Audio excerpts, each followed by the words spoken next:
US President Donald Trump has announced a 25% tariff on all car and light truck imports into the country, saying the move would spur growth in the American economy. And this is a direct attack, to be clear, a direct attack. This will hurt us, but through this period, by being together, we will emerge stronger. Frankly, I'm very concerned about the behavior of the US government with this imposition of taxes on all products in all countries. And I'm concerned because at the heart of it, free trade is being undermined. The United States is taking another step that could reshape the global trade map. Without waiting for allies' reactions or economic forecasts, President Donald Trump announces the implementation of 25% tariffs on the import of all passenger cars and light trucks. The White House claims this will be an engine for the economy and will bring hundreds of billions into the treasury. But behind this decision lies a much more complex story. The U.S. automotive industry is not an isolated sector, but a node in a dense international supply network where key roles are played by Canada, Mexico, and South Korea. And now this node is tightened to the limit. An immediate wave of counter-concern followed. The head of the European Commission, Ursula von der Leyen, stated that the U.S. is striking at allies. Her rhetoric sounded without diplomatic softening, a direct hit, a direct threat to the interests of Europe. Concern was shared by Japan, South Korea, and nearly all EU countries. According to them, the U.S. actions undermine the foundations of world trade, and thus the stability on which decades of economic cooperation have stood. Now, using the rhetoric of protectionism, Trump risks returning the world to the era of economic blockades. Tokyo made it clear this will not go unanswered.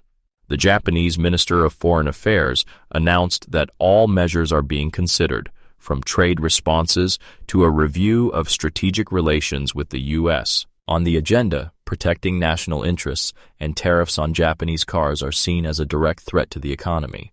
South Korea went even further, holding an emergency meeting with representatives from Hyundai, Kia, and other industry giants. The export, amounting to nearly 770 billion won, came under attack. For Seoul, these are not just numbers. These are operating factories, thousands of jobs, and established logistics with American consumers. But the White House apparently is not planning to slow down.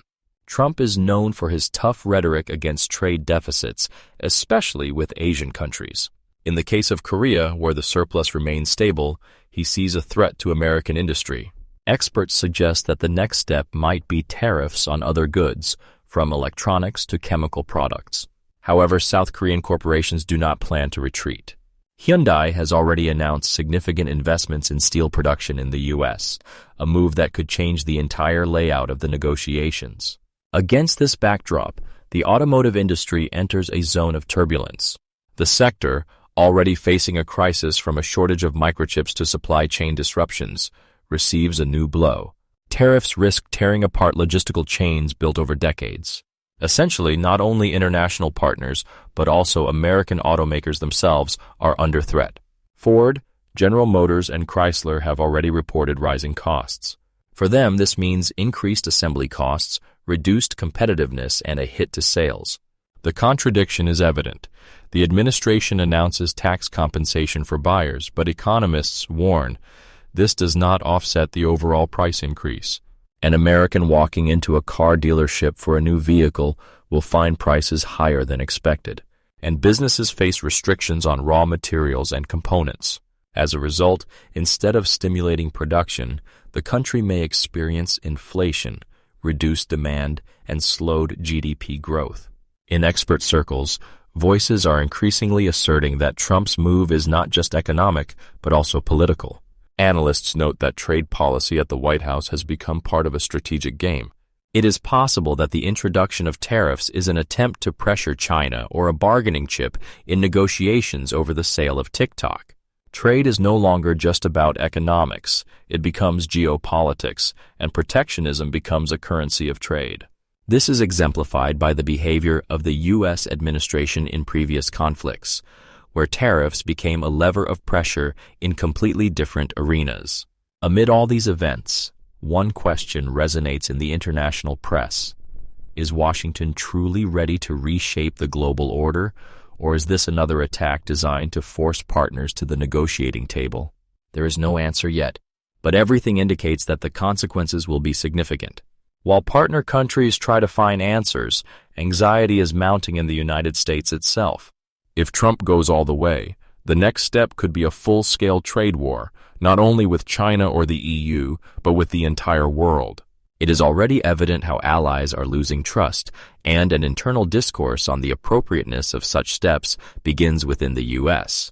Republicans in Congress support the America First rhetoric, but the business community is increasingly vocal about the risks. If not only competitors but also partners are hit, if supply chains are torn, if exports fall and inflation rises, how stable will this new order be? There are no answers.